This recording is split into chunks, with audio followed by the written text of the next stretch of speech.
মনে মনে মন কলা খায় মানে কে? মানে কি এসব কথার কি অদ্ভুত কথাবার্তা বলো তুমি? আমি না কিচ্ছু বুঝতে পারছি না। কিচ্ছু বুঝতে পারতেছেন না? না ম্যাডাম, খুব সহজ, একটু মাথা ঘাটান, পানির মতো সহজ, বুঝে যাবেন। তাই তুমি এখানে কি করছো? আর এরকম হুটহাট ঘরের ভেতরে ঢুকে পড়েছো কেন? না না ম্যাডাম, আমি ইচ্ছে করে ঢুকি নাই, ম্যাডাম আমার ডাইকে আনছে। মুখে মুখে একদম কথা বলবে না। যাও গাড়ি বের করো। জি আপা, গরিব মানুষ তো, কোনো ইজ্জত নাই আর কি, আমি যাই। ছেলেটা অনেক বেয়াদব, মুখে মুখে কথা বলে, ওকে রাখা যাবে না। মামি মুখে মুখে যদি কথা বলে না, তুমি একটা চট দিবে ধরে, বেশি লাই দিবে না, লাই দিলেই মাথায় উঠে যাবে। আমি তো ওকে পাত্তা দিই না। আমি তো শুনলাম তুমি নাকি ওকে খুব বেশি পাত্তা দাও, এই জন্যই তো ও শুধু তোমার ডিউটি করতে চায়।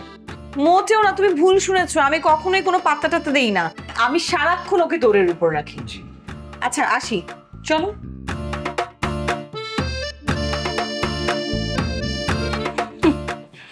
লুবনা, কি মনে করো তুমি আমাকে? কিছু বুঝি না আমি? হিরোর মতো একটা হ্যান্ডসাম ছেলেকে তুমি তোমার দিকে ঝুঁকায় নিয়ে যাচ্ছ, আর আমি কিছু বুঝি না?